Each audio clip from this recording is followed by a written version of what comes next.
Assalamualaikum warahmatullahi wabarakatuh. Saya Dea Sapira dari kelas 12B.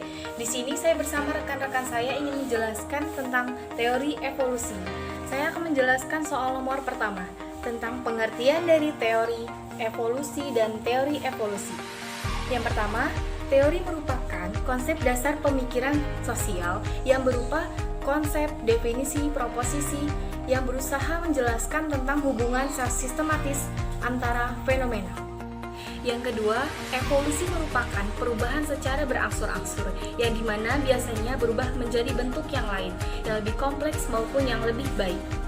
Yang ketiga, yaitu teori evolusi. Teori evolusi merupakan perubahan sifat dari makhluk hidup yang timbul akibat adanya perubahan genetik. Halo semuanya, perkenalkan nama saya Mita Ardelia dari kelas 12C. Nah, pertanyaan nomor 1 sudah dijawab oleh pemateri Dea Sapira. Sekarang saya akan melanjutkan pertanyaan berikutnya, yaitu dengan soal sebagai berikut. Jelaskan perbedaan antara evolusi progresif dan evolusi regresif. Evolusi progresif adalah evolusi menuju kemungkinan dapat bertahan hidup atau survival. Bila suatu spesies dapat bertahan hidup terhadap lingkungannya, maka suatu ketika dia akan menghasilkan keturunan yang bervariasi dan akan memungkinkan ia menuju kepada spesies yang baru. Contohnya adalah evolusi manusia. Manusia yang ada saat ini diduga berasal dari manusia sebelumnya yang fenotipnya jauh berbeda dan dikatakan sebagai spesies yang berbeda. Sedangkan evolusi regresif adalah evolusi yang menuju kepada spesies baru, tetapi spesies tersebut tidak dapat mempertahankan diri terhadap lingkungannya sehingga dia menuju kepunahan. Sebagai contoh kita ambil adalah dinosaurus. Kepunahan dinosaurus dipicu karena adanya serbuan meteor dari luar angkasa yang menghantam bumi. Oleh sebab itu, dinosaurus bisa punah. Dan soal nomor 3 akan dijawab oleh pemateri berikutnya, yaitu Wulan Andini dan Asani Rizky Ohirinisa. Bye-bye.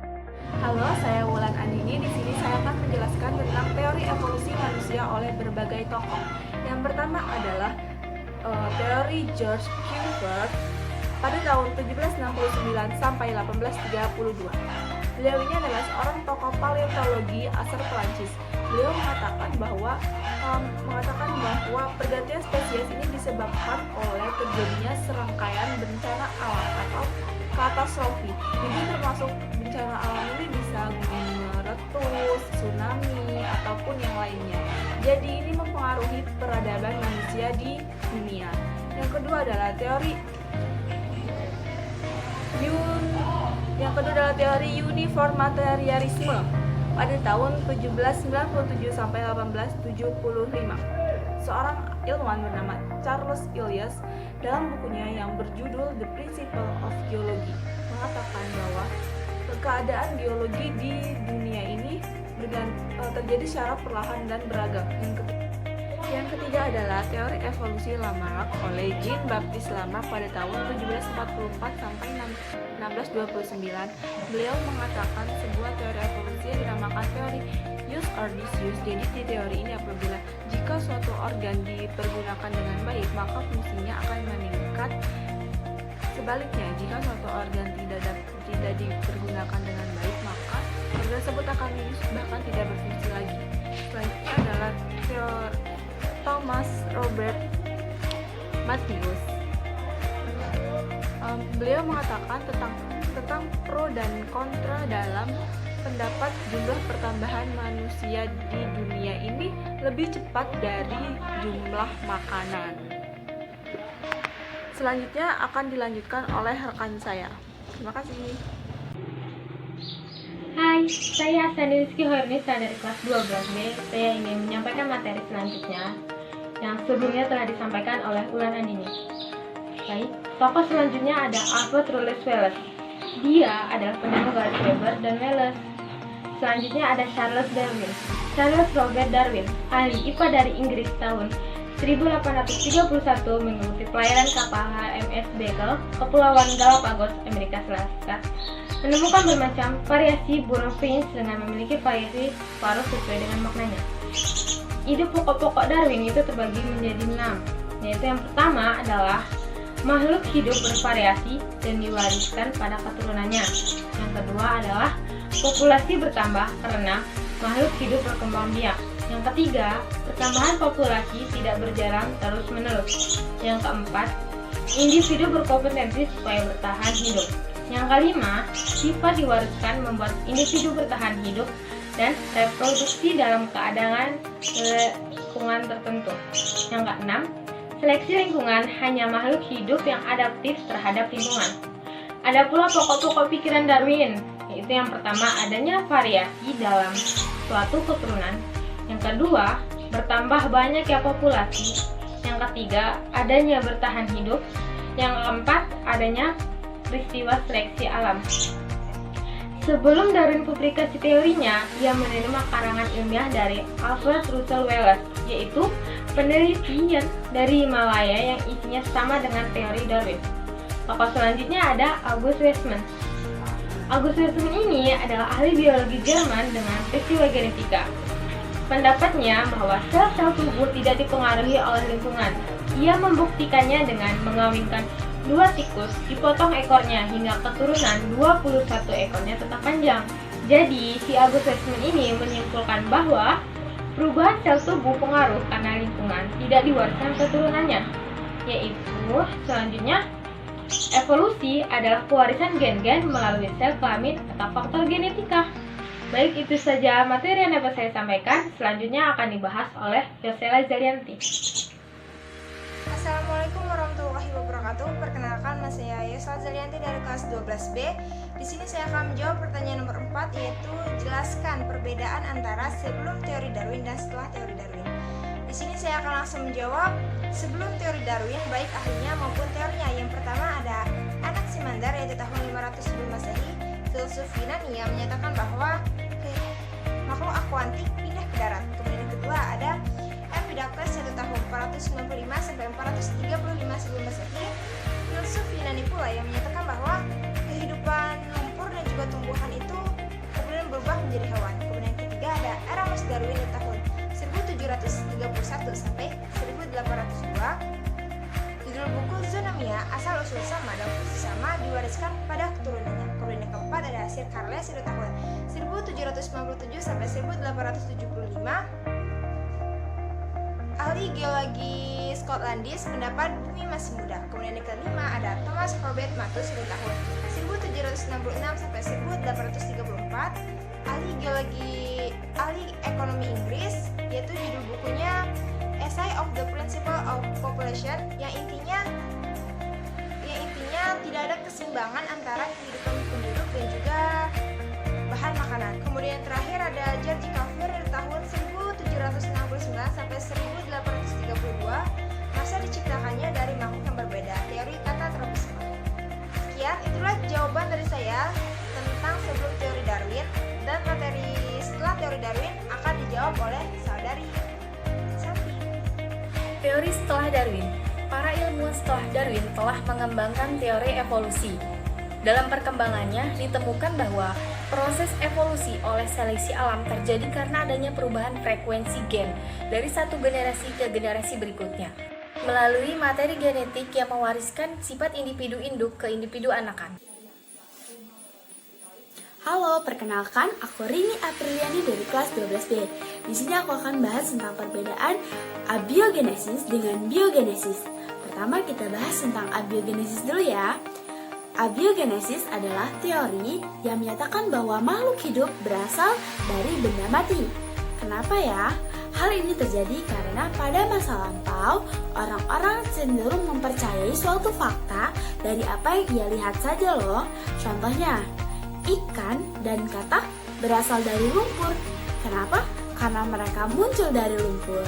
Lalu, ilmuwan yang mempercayai teori ini adalah Aristoteles dan didukung oleh seseorang dari Belanda, yaitu Anthony van Leeuwenhoek, yang mengamati melalui mikroskop, yaitu makhluk renik yang muncul dari jerami yang direndam. Namun, teori ini dapat disanggah pada abad ke-19. Yang kedua adalah teori biogenesis. Teori biogenesis adalah teori yang menyatakan bahwa makhluk hidup berasal dari makhluk hidup lainnya loh. Dan teori ini didukung oleh 3 ilmuwan. Ilmuwan yang pertama adalah Francisco Redi, yaitu orang pertama yang menyanggah teori abiogenesis dengan melakukan percobaan meletakkan 2 buah daging pada 2 toples yang berbeda. Toples yang pertama ia letakkan daging dan tidak ia tutup dengan apa-apa. Dan yang kedua ia letakkan daging dan ia tutup rapat-rapat.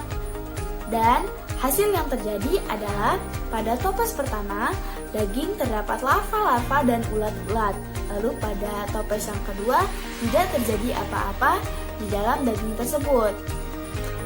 Karena masih belum yakin, maka ia melakukan percobaan kembali, yaitu dengan menambah 1 toples yang ia letakkan daging dan hanya ia tutup dengan kain, sehingga udara masih tetap masuk, tetapi mikroorganisme luar tidak dapat masuk.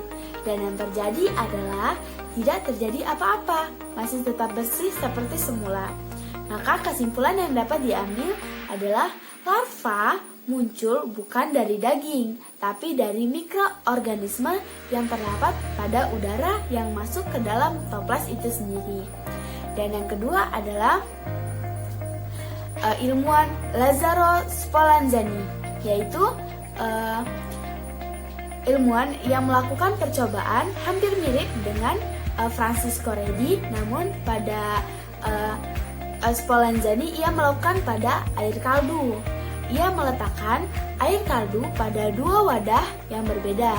Yang pada wadah pertama ia biarkan terbuka, namun pada wadah yang kedua ia tutup rapat-rapat.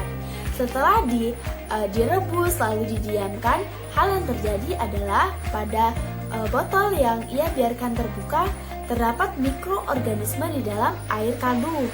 Lalu pada air kaldu yang ia tutup rapat-rapat tidak terjadi apa-apa dan tidak terdapat mikroorganisme lain. Sehingga kesimpulan yang dapat kita ambil dari percobaan ini adalah organisme tidak lahir dari benda mati. Dalam hal ini yaitu benda cair seperti air kaldu, melainkan ada karena makhluk hidup lain yang berasal dari udara. Lalu walaupun sudah ada 2 teori yang membuktikan, namun teori abiogenesis masih tetap bertahan. Maka dari itu, ilmuwan Louis Pasteur menyempurnakan hasil dari percobaan Spallanzani ini sendiri dengan melakukan percobaan menyempurnakan percobaan Spallanzani dengan memanjangkan leher dari botol yang ia gunakan, sehingga menunjukkan bahwa udara masih tetap masuk dan masih dapat berhubungan dengan si air kaldu tadi. Dan apa yang terjadi? Kotoran menumpuk pada ujung leher dari botol tersebut dan tidak masuk ke dalam air kaldu tersebut, tidak terjadi apa-apa. Namun pada botol yang dimiringkan, kotoran masuk ke dalam air sehingga membuat organisme baru. Dan kesimpulan yang dapat kita ambil dari teori Louis Pasteur adalah mikroorganisme yang berasal dari kaldu tadi berasal dari udara luar yang mengandung atau terdapat banyak mikroorganisme lain. Dari 3 ilmuwan tadi, maka dapat disimpulkan 3 teori baru, yaitu yang pertama adalah omne vivum ex ovo, yaitu semua makhluk berasal dari telur, dan yang kedua adalah omne ovum ex vivo, yaitu semua telur berasal dari makhluk hidup. Lalu omne vivum ex vivo, yaitu semua makhluk berasal dari makhluk lainnya. Sekian pembahasan dari kami. Apabila ada salah-salah kami mohon maaf, dan kepada Allah kami mohon ampun. Kami akhiri. Assalamualaikum warahmatullahi wabarakatuh.